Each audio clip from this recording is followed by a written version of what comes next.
5 layer model ಹೇಳ್ತಾರೆ ಸುಭಾಷ್ ಪಾಳೇಕರ್ ರೀತಿಯಾಗಿ. ಬಾಳೆ ಇದೆ, ಬಾಳೆ ಮಧ್ಯದಲ್ಲಿ ನುಗ್ಗೆ ಇದೆ, ಪಪ್ಪಾಯ ಇದೆ. ಈಗ ನುಗ್ಗೆಗೆ ಸ್ಟಾರ್ಟ್ ಆಗಿದೆ 180 ರೂಪಾಯಿ. ಲಾಸ್ಟ್ ಇಯರ್ ಜೂನಲ್ಲಿ ಸ್ಟಾರ್ಟ್ ಮಾಡಿದ್ದು. ಏಲಕ್ಕಿ ಇರೋದು ನೋಡಿ, ಏನು ಇದಕ್ಕೇನು ಕೊಡಲೇ ಇಲ್ಲ ನಾನು ಹೇಳಬೇಕಂದ್ರೆ. ಒಂದು ಔಷಧಿ ಕೊಡಲಿಲ್ಲ, ಒಂದು ಇದು ಕೊಡಲಿಲ್ಲ, ಗೊಬ್ಬರ ನೀರು. ನ್ಯಾಚುರಲ್ ಫಾರ್ಮಿಂಗ್ ಅಂದರೆ ಎಲ್ಲರಿಗೂ ಭಯ. ಇವೆಲ್ಲ ಅಳವಡಿಸ್ಕೊಂಬಂದಿರೋದೆಲ್ಲನೂ ಕೊಟ್ಟು ಯೂರಿಯಾ ಕೊಟ್ಟು DAP ಕೊಡಬೇಕು, ಔಷಧಿಗಳು ಏನೇನು ಕೊಡ್ತಾರೆ ಅದನ್ನೇ ಅಳವಡಿಸ್ಕೊಂಬಂದಿದ್ದಾರೆ. ಈಗ ಈ ರೀತಿ ಅಂದರೆ ನನ್ನನ್ನು ನೋಡಿದ್ರೆ ತುಂಬ ಜನ ಇಲ್ಲ ಏನು ಆರ್ಗ್ಯಾನಿಕ್ ಮಾಡ್ತಿದ್ದಾರೆ ಅನ್ನೋದು. ಇದು ಜೀವಾಮೃತ ಕೊಟ್ಟಿದ್ದೀನಿ. ಇದು ಒಂದೇ ಸೈಜಲ್ಲಿ ಬರುತ್ತೆ ನನಗೆ. ಇದು ಚಿಪ್ ಇರುತ್ತಲ್ವಾ, ಚಿಪ್ ಪ್ರತಿಯೊಂದು ಒಂದೇ ಸೈಜಲ್ಲಿ ಒಂದೇ ಇದರಲ್ಲಿ ಬರುತ್ತೆ. ಇಲ್ಲಾಂದರೆ ಇದು ಸ್ವಲ್ಪ ಕಮ್ಮಿ ಆಗಿಬಿಡುತ್ತೆ ಚಿಪ್ ಸೈಜ್ ಎಲ್ಲ. ಒಂದು ಹಸು ಇಟ್ಕೊಂಡ್ರೆ ಅವ್ರು ಸಗಣಿ ಕೊಡ್ಬೋದು, ಗೊಬ್ಬರ ಕೊಡ್ಬೋದು, ನೀರು ಅಷ್ಟೇನೆ. ಅದ್ರ ಪಾಡಿಗೆ ಅದು ಅವ್ರಿಗೆ ಆದಾಯ ಕೊಡುತ್ತೆ ಒಂದು ಗಿಡ. ಕನೇರಿ ಮಟ್ಟಕ್ಕೆ ಮೊನ್ನೆ ಲಾಸ್ಟ್ ವೀಕ್ ಹೋಗಿದ್ದೆ. ಸೊ ಅಲ್ಲಿಂದ ಕೃಷಿ ಹೊಂಡಕ್ಕೆ ಪಂಪ್ ಆಗುತ್ತೆ. ಸೋಲಾರ್ ಹಾಕ್ಸಿದ್ದೀನಿ ಕೃಷಿ ಹೊಂಡಕ್ಕೆ. ಕೃಷಿ ಹೊಂಡದಲ್ಲಿ ಫಿಲ್ ಆಗಿರುತ್ತೆ. ಇಲ್ಲೂ ಒಂದು ಸೋಲಾರ್ ಹಾಕ್ಸಿದ್ದೀನಿ. ಈ ಸೋಲಾರಿಂದ ಇಲ್ಲಿ ಸಪ್ಲೈ ಆಗ್ತಾ ಇರುತ್ತೆ. ನನ್ನ ಖರ್ಚು ಅಂತ ಆಗಿರೋದಂದರೆ ಭೂಮಿ ಉಳುಮೆ ಸ್ಯಾಪ್ಲಿಂಗ್ಸ್ಗೆ ಇಷ್ಟೇ ನಾನು ಖರ್ಚು ಮಾಡಿರೋದು.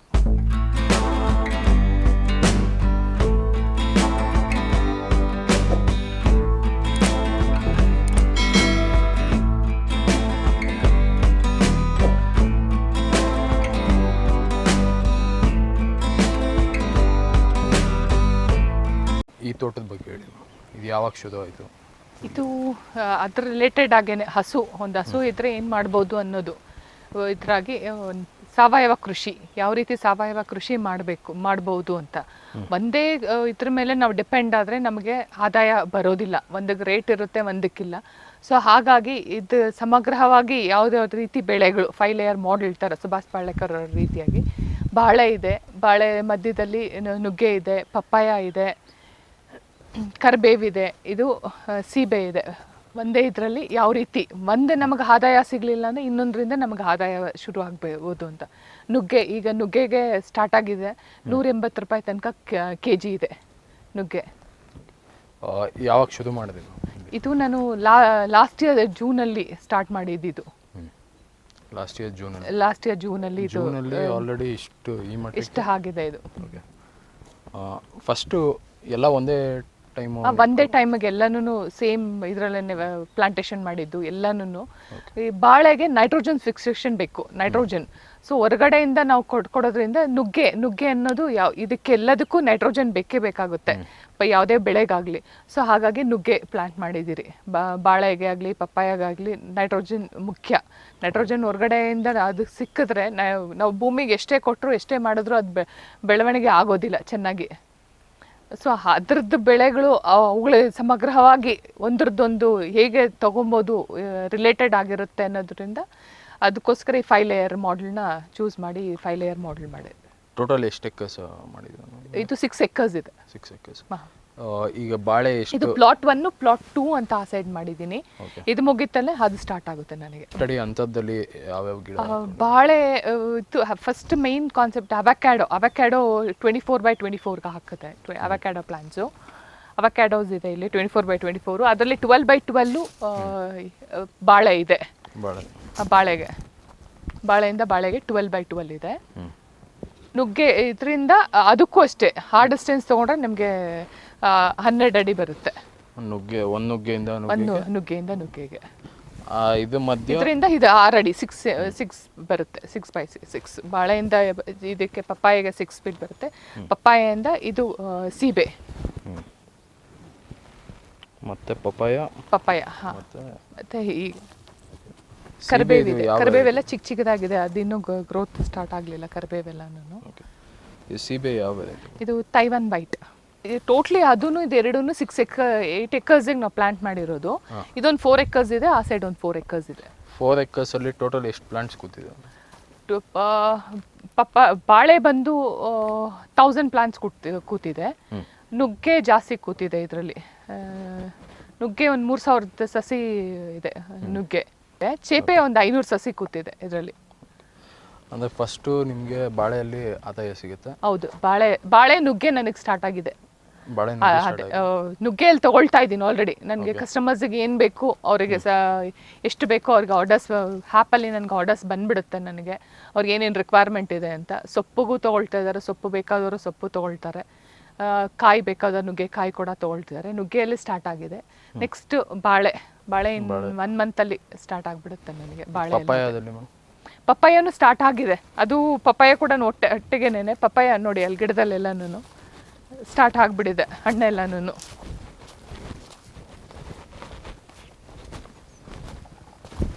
ಇದು ತೈವನ್ ರೆಡ್ ಲೇಡಿ. ನಾವು ಬಾಳೆ ಬೆಳೆಸ್ಕೊಂಡ್ರೆ ನಮಗೆ ಏನಿಲ್ಲ ಅಂದ್ರೂ 5-6 ವರ್ಷ ಮೇಂಟೈನ್ ಮಾಡ್ಬೋದು. ನೋಡಿ ನಿಮಗೆ ಬಾಳೆದು ಏಲಕ್ಕಿ ಇರೋದು ನೋಡಿ. ಏನು ಇದಕ್ಕೇನು ಕೊಡಲೇ ಇಲ್ಲ ನಾನು ಹೇಳಬೇಕಂದ್ರೆ. ಒಂದು ಔಷಧಿ ಕೊಡಲಿಲ್ಲ, ಒಂದು ಇದು ಕೊಡಲಿಲ್ಲ, ಗೊಬ್ಬರ ನೀರು ಅಷ್ಟೇ. ಅಂದರೆ ಮುಂಚೆ ಇಲ್ಲಿ ಏನಾದರೂ ಕೃಷಿ ಮಾಡ್ತಿದ್ದ? ಕೃಷಿ ಅಂದರೆ ಈ ಭೂಮಿ ಏನೂ ಇಲ್ಲ, ಹಾಗೆ ಇತ್ತು. ಈ ಭೂಮಿಯಲ್ಲಿ ಏನು ಮಾಡ್ತಿರ್ಲಿಲ್ಲ, ವ್ಯವಸಾಯ ನಾನು ಏನು ಮಾಡ್ತಿರ್ಲಿಲ್ಲ, ಹಾಗೆ ಬಿಟ್ಟಿತ್ತು. ಬರಡು ಭೂಮಿಯಾಗೆ ಇತ್ತು. ಇದೇನು ಯುಟಿಲೈಸ್ ಮಾಡ್ಕೊಳ್ತಿರ್ಲಿಲ್ಲ. ರಾಗಿ ಆ ಭೂಮಿಗೆ ರಾಗಿ ಹಾಕ್ಸಿದ್ದೆ ನಾನು ಹಸುಗಳಿಗೆ ಅಂದ್ಬಿಟ್ಟು, ಮೇವುಗಳಿಗೆ. ಇದು ಹಾಗೆ ಇತ್ತು, ಎಲ್ಲ ಇದಿತ್ತು, ನೀಲಗಿರಿ ಇತ್ತು. ನೀಲಗಿರಿ ಎಲ್ಲ ತೆಗೆಸಿ ಮಾಡಿ ಸರಿ ಮಾಡೋಣ ಒಂದು. ಯಾಕಂದರೆ ಯಾರೂ ಮುಂದೆ ಬರೋದಕ್ಕೆ ರೆಡಿ ಇಲ್ಲ. ನ್ಯಾಚುರಲ್ ಫಾರ್ಮಿಂಗ್ ಅಂದರೆ ಎಲ್ಲರಿಗೂ ಭಯ. ಇವು ಎಲ್ಲ ಅಳವಡಿಸ್ಕೊಂಬಂದಿರೋದೆಲ್ಲನೂ ಕೊಟ್ಟು, ಯೂರಿಯಾ ಕೊಟ್ಟು, DAP ಕೊಡಬೇಕು, ಔಷಧಿಗಳು ಏನೇನು ಕೊಡ್ತಾರೆ ಅದನ್ನೇ ಅಳವಡಿಸ್ಕೊಂಬಂದಿದ್ದಾರೆ. ಈಗ ಈ ರೀತಿ ಅಂದರೆ ನನ್ನನ್ನು ನೋಡಿನೂ ತುಂಬ ಜನ ಇಲ್ಲ, ಏನು ಆರ್ಗ್ಯಾನಿಕ್ ಮಾಡ್ತಿದ್ದಾರೆ ಅನ್ನೋದು. ಸೊ ನಾನೊಂದು ಇದಾದರೆ ಅವ್ರಿಗೆ ರೈತರು ಫಾಲೋ ಮಾಡ್ತಾರೇನೋ. ಹೌದು, ಯಾಕಂದರೆ ಅಷ್ಟು ಬಂಡವಾಳ ಅವ್ರು ಖರ್ಚು ಕೊಟ್ಟರು ಅವ್ರ ಕೊನೆಗೆ 0 ಆದರೆ ಅವ್ರಿಗೆ ತುಂಬ ಆಶ್ಚರ್ಯ ಆಗ್ತಾರೆ. ಅವರು ಏನೂ ಸಿಗಲಿಲ್ಲಲ್ಲ ಕೊನೆಗೆ ಅಂತ. ಸೊ ಹಂಗಾಗಿ ಏನಿಲ್ಲ, ಒಂದು ಹಸು ಇಟ್ಕೊಂಡ್ರೆ ಅವ್ರು ಸಗಣಿ ಕೊಡ್ಬೋದು, ಗೊಬ್ಬರ ಕೊಡ್ಬೋದು, ನೀರು ಅಷ್ಟೇನೆ. ಅದ್ರ ಪಾಡಿಗೆ ಅದು ಅವ್ರಿಗೆ ಆದಾಯ ಕೊಡುತ್ತೆ ಒಂದು ಗಿಡ. ಜೊತೆಗೆ ಏನಾದರೂ ಇದರಲ್ಲಿ ಜೀವಾಮೃತ, ಜೀವಾಮೃತ ಸ್ಪ್ರೇ ಕೊಡ್ತೀನಿ ನಾನು. ಜೀವಾಮೃತ ಡ್ರಮ್ಸ್ ಮಾಡಿ ಕೊಡಿಸ್ತೀನಿ. ಜೀವಾಮೃತ ಕೊಡ್ತೀನಿ ನಾನು ಇದಕ್ಕೆ. ಅಂದರೆ ಇದು ಮುಂಚೆ ಏನು ಬೆಳೆ ಇಲ್ದಿರೋದು ಒಂದು ನಿಮಗೆ ಪಾಸಿಟಿವ್ ಆಯಿತು? ಹೌದು.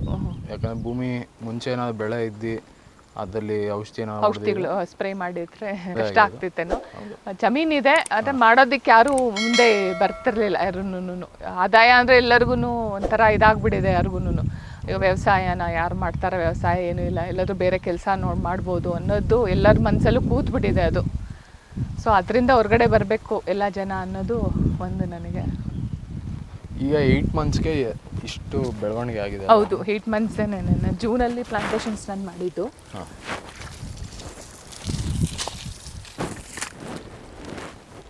ಈಗ ನೀರಿನ ವ್ಯವಸ್ಥೆ ಎಲ್ಲ ಯಾವ ಥರ ಮಾಡಿ? ಡ್ರಿಪ್ಪಲ್ಲಿ ಕೊಡ್ತೀನಿ. ಈಗ ಬಾಳೆ ಬಂದಿದ್ದಕ್ಕೆ ಸುಭಾಷ್ ಪಾಳೇಕರ್ ಮೆಥಡ್ಗೆ ಅಷ್ಟೊಂದು ನೀರು ಅವಶ್ಯಕತೆ ಇಲ್ಲ ನ್ಯಾಚುರಲ್ ಫಾರ್ಮಿಂಗ್ಗೆ ಅಂತಾರೆ. ಆದರೂ ಒಂದು ರೀತಿ ಬಾಳೆ ಬಂದಿದೆಯಲ್ಲ, ನೀರು ಜಾಸ್ತಿ ಬೇಕು ಅಂತಿದ್ದಾರೆ. ಸೊ ಹಾಗಾಗಿ ಡೈರೆಕ್ಟ್ ಮಾಡಿಬಿಟ್ಟಿದ್ದೀನಿ ಸೋಲಾರಲ್ಲಿ. ನೀರು ಯಾವಾಗಲೂ 24 hours ಅಂದರೆ ನಾನು ಇಲ್ಲ, ಬೆಳಗ್ಗೆಯಿಂದ ಈವ್ನಿಂಗ್ 5 ಗಂಟೆ ತನಕ ನನಗೆ ಸೋಲಾರಿಂದ ನೀರು ಪಂಪ್ ಆಗ್ತಾನೆ ಇರುತ್ತೆ ಒಟ್ಟು. ಅಂದರೆ ಎಲ್ಲ ಗಿಡಕ್ಕೂ ನೀರು ಹೋಗ್ತಾನೆ ಇರುತ್ತೆ. ಡ್ರಿಪ್ಪಲ್ಲೂ ಕೊಡ್ತಾ ಇರ್ತೀನಿ, ಡ್ರಿಪ್ ಮೂಲಕನೂ ಕೊಡ್ತಾ ಇರ್ತೀನಿ. ಯಾವುದು ಅಪೋಸಿಟ್ ಡೈರೆಕ್ಷನಲ್ಲಿ ಬಂದಿದೆಯಲ್ಲ, ಇದು ಈ ಗೊನೆ ಬಂದಿದೆ ಇದು. ಸೊ ಇಲ್ಲಿ ಇದು ಬಿಡ್ತಾ ಇದ್ದೀನಿ ನಾನು. ಇನ್ನೊಂದು ಸಸಿ ನನಗೆ ನಾನು ಗುಂಪು ಬಾಳೆ ಮೆಥಡ್ ಮಾಡಬೇಕು ಅಂತ ಟ್ರೈ ಮಾಡ್ತಾ ಇದ್ದೀನಿ. ಗುಂಪು ಬಾಳೆ ಮಾಡಿದ್ರೆ ಅದರಲ್ಲಿ ತುಂಬ ಚೆನ್ನಾಗಿದೆ ಅಂತ ಸುಭಾಷ್ ಪಾಳೇಕರ್ ಮೆಥಡಲ್ಲಿ ಗುಂಪು ಬಾಳೆಯಲ್ಲಿ.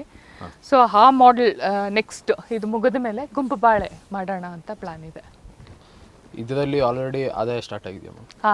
ಅಂದರೆ ಸ್ಟಾರ್ಟ್ ಆಗಿದೆ.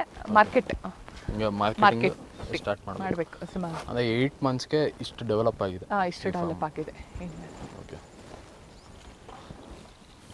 ನೆಕ್ಸ್ಟ್ ಇದರಲ್ಲಿ ಮತ್ತೇನಾದರೂ ಕಾಡು ಜಾತಿ ಮರಗಳು ಅಥವಾ? ಪ್ಲಾನ್ ಇದೆ. ಇದ್ರೊಳಗೆ ಕಾಡು ಜಾತಿ ಮರಗಳು ಹಾಕಬೇಕು. ಎಲ್ಲೆಲ್ಲಿ ಜಾಗ ಇದೆಯೋ ಗಂಧದ ಮರಗಳು, ಶ್ರೀಗಂಧದ್ದು ಎಲ್ಲ ಆದಾಯ ಸ್ಟೆಪ್ ಬೈ ಸ್ಟೆಪ್ ಪ್ರತಿಯೊಂದು ಸ್ಟೇಜ್ಗೂ ಇರಬೇಕು ಅಂತ. ಬಾಳೆ ಮುಗ್ದಿದ ತಕ್ಷಣ ಮತ್ತೆ ನನಗೆ ಪಪ್ಪಾಯ ಇರುತ್ತೆ, ನುಗ್ಗೆ ಇರುತ್ತೆ ನನಗೆ. ಬಾಳೆ 15 ವರ್ಷದ ತನಕ ಮಾಡ್ಬೋದು ಅಂತ ಹೇಳಿದ್ದಾರೆ. ಪಪ್ಪಾಯ ಇಲ್ಲ 2 years. ಆ ಜಾಗದಲ್ಲಿ ಬೇರೆ ಏನಾದ್ರು ಇದನ್ನೇ ಗುಂಪು ಬಾಳೆ ಮೆಥಡ್ ಮಾಡಿದ್ರೆ ಈ ಏರಿಯಾ ಕವರ್ ಆಗುತ್ತೆ ನನಗೆ. ಬಾಳೆ 15 years ನಾನು ಮೇಂಟೈನ್ ಮಾಡ್ಕೊಂಡ್ರು ನನಗೆ ಆದಾಯ ಬರುತ್ತೆ. ಸೊ ಬಾಳೆ ಇದು ಮುಗಿಯುತ್ತಲ್ಲ, ನನಗೆ ಪಪ್ಪಾಯ ಮುಗಿದಾಗ ಇದು ಕವರ್ ಆಗುತ್ತೆ ಗುಂಪು ಬಾಳೆ ಮೆಥಡ್ ಮಾಡೋದಕ್ಕೆ ನನಗೆ. ಇನ್ನು ಇಲ್ಲಿ ಕಳೆ ಎಲ್ಲ ಒಂದು ಟೈಮ್ ಕಳೆ ಅದೇ ಮಲ್ಚಿಂಗು ಹೊರಗಡೆ ಇದು ಮಾಡೋದಿಲ್ಲ ನೋಡಿ, ಅದನ್ನೇ ಮಲ್ಚಿಂಗ್ ಕೊಡ್ತೀನಿ. ಮಾಯಿಶ್ಚರ್ ಹಂಗೆ ಇರುತ್ತೆ? ಮಾಯಿಶ್ಚರ್ ಹಾಗೆ ಇರುತ್ತೆ ಅದು ಮಾಯಿಶ್ಚರ್. ಬಟ್ ಈ ಬೇಸಿಗೆಯಲ್ಲಿ ನೀರು ಕೊಡಲೇಬೇಕಾಗುತ್ತೆ? ನೀರು ಬೇಕೇ ಬೇಕಾಗುತ್ತೆ. ಈ ಬೇಸಿಗೆ ತುಂಬ ಬಿಸಿಲಿರುತ್ತಲ್ವ. ಸೊ ಅದು ಸಸ್ಟೈನ್ ಮಾಡ್ತಿದೆ. ನ್ಯಾಚುರಲ್ ಫಾರ್ಮಿಂಗ್ ಮಾಡೋದ್ರಿಂದ ಏನು ಇದು ಕೊಡ್ತಿಲ್ವಲ್ವ ನಾವು ಪೆಸ್ಟಿಸೈಡ್ಸ್ ಆಗಲಿ ಯೂರಿಯಾ DAPಗಳು ಅದು ಏನು ಕೊಡ್ತಿರೋದಕ್ಕೆ ನೀರು ಕೊಡಲಿಲ್ಲ ಅಂದ್ರೆ ಅದು ಸಸ್ಟೈನ್ ಮಾಡುತ್ತೆ. ಸ್ಟಾರ್ಟಿಂಗ್ ಸಸಿ ಎಲ್ಲ ನೆಡಬೇಕಾದ್ರೆ ಗೊಬ್ಬರ ಏನು? ಹಾಂ, ಗೊಬ್ಬರ ಕೊಟ್ಟಿದ್ದೀನಿ, ಕೊಟ್ಟಿಗೆ ಗೊಬ್ಬರ ಕೊಟ್ಟು ಸಸಿ ನೆಟ್ಟಿರೋದು. ಯಾಕೆ ನ್ಯಾಚುರಲ್ ಫಾರ್ಮಿಂಗ್? ನೆಕ್ಸ್ಟ್ ಪೀಳಿಗೆಗೆ ಏನೇ ಆಗಲಿ, ಅವ್ರಿಗೆ ಮಕ್ಕಳಾಗಲಿ ನಮ್ಗೆ ಇರೋರಾಗಲಿ ಒಳ್ಳೆ ಆಹಾರ ಕೊಡಬೇಕು. ಅವ್ರಿಗೆ ನ್ಯಾಚುರಲ್ ಆಗಿ ಹೇಗೆ ಹಿಂದಿನ ಕಾಲದವ್ರು ಯಾವ ರೀತಿ ಮೆಥಡ್ ಫಾಲೋ ಮಾಡ್ತಿದ್ರು ಅದನ್ನು ಫ್ಯೂಚರಲ್ಲಿ ಫಾಲೋ ಮಾಡಿ ಒಂದು ಮಕ್ಕಳಿಗೆ ಫಸ್ಟ್ ಬೇಸಿಕ್ ಮಕ್ಕಳಿಗೆ ಇಂಪಾರ್ಟೆಂಟು. ಅವ್ರಿಗೆ ಏನು ಆಹಾರ ಕೊಡ್ತೀರಿ ನಾವು ಅನ್ನೋದೇ ಮುಖ್ಯ. ಒಂದು ಒಳ್ಳೆ ಹಾಲು, ಹಣ್ಣು, ತರಕಾರಿ ಇದು ಕೊಡಬೇಕು ಅನ್ನೋದೇ ನನ್ನ ಗುರಿ.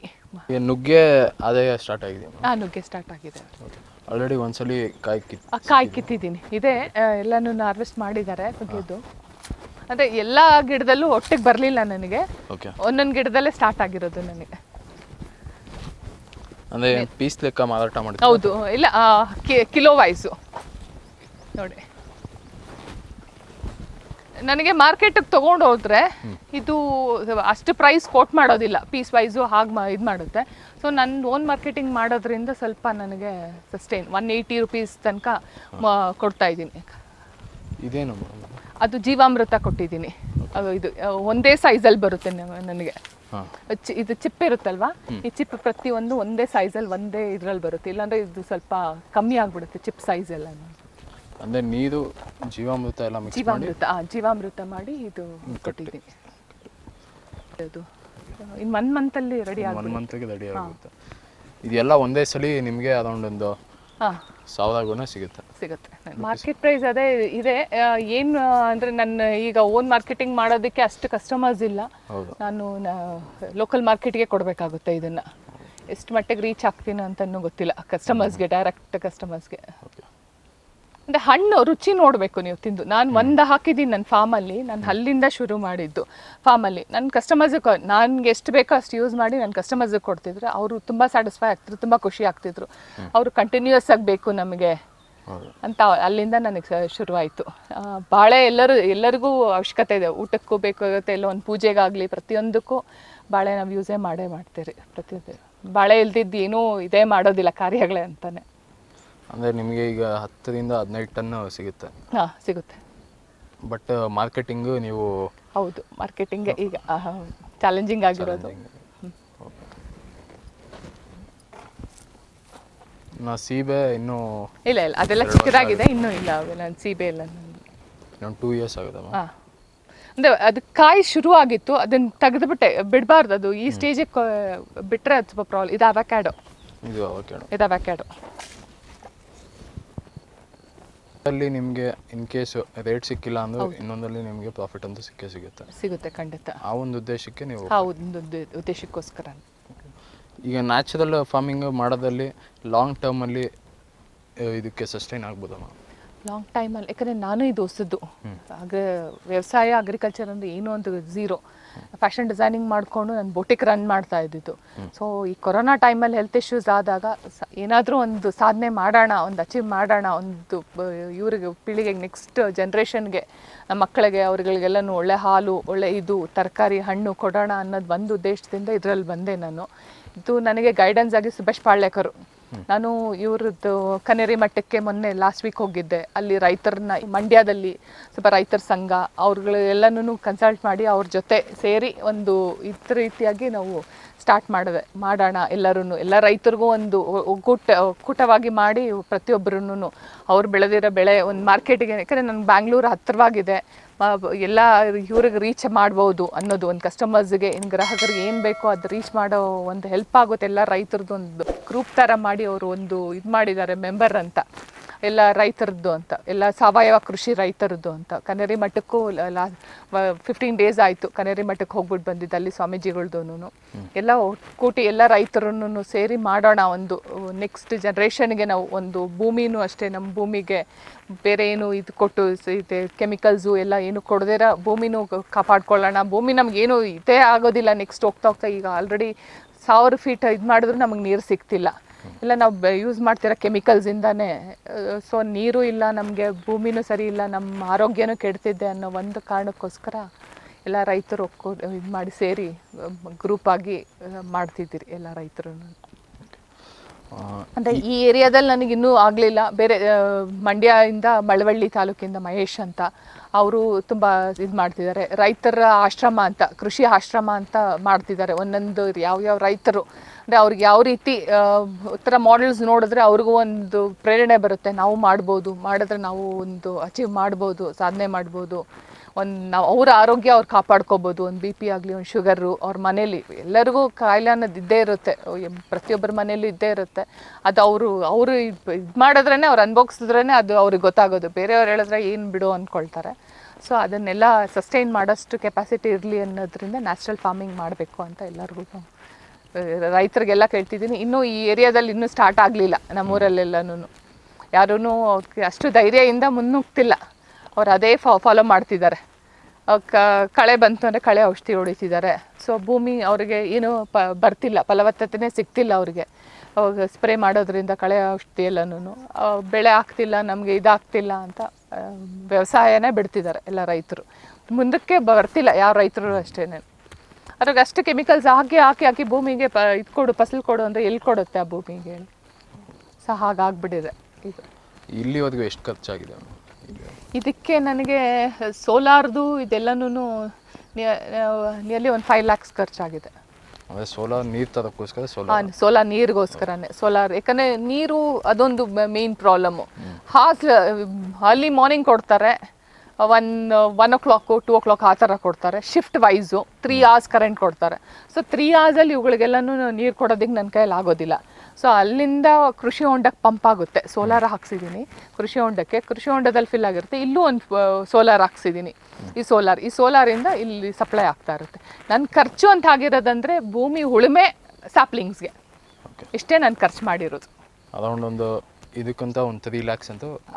3 lakhs ಖರ್ಚು ಮಾಡಲಿಲ್ಲ ನಾನು ಇದಕ್ಕೆಲ್ಲ. ಭೂಮಿಗೆ ಸ್ಯಾಪ್ಲಿಂಗ್ಸ್ಗೆ ಕೊಟ್ಟೆ ನಾನು. ಒಂದೊಂದು ಸ್ಯಾಪ್ಲಿಂಗ್ಸ್ಗೆ 15 rupees ಹಂಗೆ ಕೊಟ್ಟೆ. ಬಾಳೆ ಎಲ್ಲನೂ ನುಗ್ಗೆದೆಲ್ಲ ಸೀಡ್ಸ್ ನಾನು ತರಿಸ್ಕೊಂಡು ನಾನೇ ನರ್ಸರಿಯಲ್ಲಿ ಕೊಟ್ಟು ಮಾಡಿಸಿದ್ದು. ನಂಗೆ ಆಲ್ಮೋಸ್ಟ್ 1 lakh ಕೂಡ ಬಿದ್ದಿಲ್ಲ ನನಗೆ. 1 lakh ಹತ್ತಿರ 1 ಲಕ್ಷ ಖರ್ಚಾಗಿದೆ ಅಷ್ಟೇ ನನಗೆ ಸ್ಯಾಪ್ಲಿಂಗ್ಸ್ಗೆ. ಏನಿದೆ ಯಾಕಂದರೆ ನಂಗೆ ಹಸು ಇದೆಯಲ್ವಾ, ಹಸು ಗೊಬ್ಬರನೇ ಇದೆ, ಜೀವಾಮೃತ ಇದೆ, ಲೇಬರ್ ಕಾಸ್ಟು ನನಗೆ ಇದು ಎಲ್ಲನೂ ಆಲ್ಮೋಸ್ಟ್ 1 2 lakhs ತನಕ ಖರ್ಚು ಬಿದ್ದಿದೆ ನನಗೆ ಇದು ಮಾಡೋದಕ್ಕೆ. ಸೋಲಾರ್ದು ಇವೆಲ್ಲನೂ ಸೇರಿ ನನಗೆ ಆಲ್ಮೋಸ್ಟ್ ಒಂದು 5 lakhs ಆಗಿದೆ ಅಷ್ಟೇ. ನೀರು ತರೋದಕ್ಕೋಸ್ಕರ ನೀರು ಇದರಿಂದನೇ ನನಗೊಂದು ಸ್ವಲ್ಪ ಖರ್ಚಾಗಿರೋದು. ಇದ್ರದ್ದು ಇಲ್ಲ ಅಂದರೆ ಟೋಟಲ್ 8 acresಗೂ ನಿಮಗೆ ಅಥವಾ ಈಗ ಸ್ವಲ್ಪ ಕಮ್ಮಿ ಆಗಿದೆ ಸೋಲಾರ್ದು ಪಂಪಿಂಗ್ ಎಲ್ಲನೂ ಅಂದ್ಬಿಟ್ಟು. ನಾನು ನೀರು 1.5 inch ಬರ್ತಿದೆ ಆಲ್ಮೋಸ್ಟ್ ಎಲ್ಲ ಫ್ರೂಟಿಂಗ್ ಸ್ಟಾರ್ಟ್ ಆಗಿಬಿಟ್ಟಿದೆಯಲ್ಲ. ಈಗ ಒಂದು ಸ್ವಲ್ಪ ಕೊಡಬೇಕು ನೀರು. ಚೆನ್ನಾಗಿ ನೀರು ಕೊಟ್ಟರೆ ಅದ್ರದ್ದು ಟೇಸ್ಟ್ ಇಲ್ಲ ಅಂದರೆ ಸಪ್ಪೆ ಆಗಿಬಿಡುತ್ತೆ ನೀರು ಕೊಡಲಿಲ್ಲ ಅನ್ನೋದ್ರಿಂದ ಮತ್ತೆ ಇನ್ನೊಂದು ಬೋರ್ ಕೊರೆಸಿದ್ದೀನಿ. ಅದರಲ್ಲೂ ತುಂಬ ಚೆನ್ನಾಗಿ ನೀರು ಸಿಕ್ಕಿದೆ ನನಗೆ. ನ್ಯಾಚುರಲ್ ಫಾರ್ಮಿಂಗ್ ಫಾಲೋ ಮಾಡಿ ಎಲ್ಲ ರೈತರಿಗೂ ಹೇಳೋದು, ಎಲ್ಲ ಸಾವಯವ ಕೃಷಿ ಅಂತ ಎಲ್ಲರೂ ಅನ್ವರ್ಸ್ಕೊಂಡ್ರೆ ಮುಂದೆ ನಮಗೆ ಮಕ್ಕಳಿಗೂ ನಾವು ಏನು ಕೊಡ್ತೀರಿ ಅನ್ನೋದಲ್ಲ, ಅವರಿಗೆ ವಿದ್ಯಾಭ್ಯಾಸ ಕೊಡ್ತೀರಿ, ಒಂದು ಇದು ಮಾಡ್ತೀರಿ ಅಂದರೆ ಮುಂದೆ ಅವರಿಗೆ ಒಳ್ಳೆ ಆಹಾರ ಕೊಡ್ತಿಲ್ಲ ನಾವು, ಒಳ್ಳೆ ಇದೇ ಕೊಡ್ತೀವಿ. ಆರೋಗ್ಯ ಅನ್ನೋದೇ ಇಲ್ದಿದ್ದು ಅವರಿಗೆಲ್ಲ ನಾವೆಲ್ಲ ಕೊಡೋದ್ರಿಂದ ಏನು ಪ್ರಯೋಜನ ಇಲ್ಲಲ್ಲ. ಸೊ ಅವ್ರಿಗೆ ಮಕ್ಕಳಿಗೆ ಆರೋಗ್ಯ ಬೇಕಂದ್ರೆ ನಾವು ಆರ್ಗ್ಯಾನಿಕ್ ಫಾರ್ಮಿಂಗ್ನ ಅಳವಡಿಸ್ಕೊಬೇಕು. ಸಾವಯವ ಕೃಷಿ, ನ್ಯಾಚುರಲ್ ಫಾರ್ಮಿಂಗ್ ಅಂತ ಅಳವಡಿಸ್ಕೊಂಡು ನಾವು ಏನು ಮಾಡ್ಕೊಂಡು ಹೋದರೆ ನಾವೆಲ್ಲ ರೈತರು ಮುಂದೆ ಮಕ್ಕಳಿಗೆ ಆರೋಗ್ಯ ಕೊಟ್ಟರೆ ಇನ್ನೆಲ್ಲ ಆಟೋಮೆಟಿಕ್ಕಾಗಿ ಅವ್ರಿಗೆ ಅದೇ ಸಿಗುತ್ತೆ. ಪ್ರತಿಯೊಂದು ಆರೋಗ್ಯ ಹೊಂದಿದ್ರೆ ಪ್ರತಿಯೊಂದೂ ಅವರಿಗೆ ಇದೇ ಇರುತ್ತೆ. ಆರೋಗ್ಯ ಒಂದು ಕೊಡಬೇಕು ಅಂತ ಅವರೆಲ್ಲ ರೈತರಿಗೂ ನಾನು ಕೇಳ್ಕೊಳ್ತೀನಿ ಅಷ್ಟೇ. ಒಳ್ಳೆ ಸಾವಯವ ಕೃಷಿ ಮಾಡೋಣ ಎಲ್ಲ ರೈತರು. ಮುಂಚೆಯಿಂದ ಹೆಂಗೆ ಯಾವ ರೀತಿ ಮಾಡ್ತಿದ್ರು, ಅಳವಡಿಸ್ಕೊಂಡು ಬರ್ತಿದ್ರು ನಮ್ಮ ತಾತ ಮುತ್ತಾತ ಕಾಲದಿಂದನೂ, ಅದೇ ರೀತಿಯಾದ ಕೃಷಿ ನಾವು ಅಳವಡಿಸ್ಕೊಂಡು ಮಾಡೋಣ ಅಂತ ಎಲ್ಲರನ್ನೂ ಕೇಳ್ಕೊಳ್ತೀನಿ ಅಷ್ಟೇ, ರಿಕ್ವೆಸ್ಟ್ ಮಾಡ್ತೀನಿ. ಓಕೆ ಮೇಡಮ್, ಇಷ್ಟೊತ್ತು ನಮ್ಮ ಕೃಷಿ ಗೆಳೆಯ ಚಾನಲ್ ಜೊತೆ ಮಾತಾಡೋದಕ್ಕೆ ಧನ್ಯವಾದ. ಧನ್ಯವಾದ.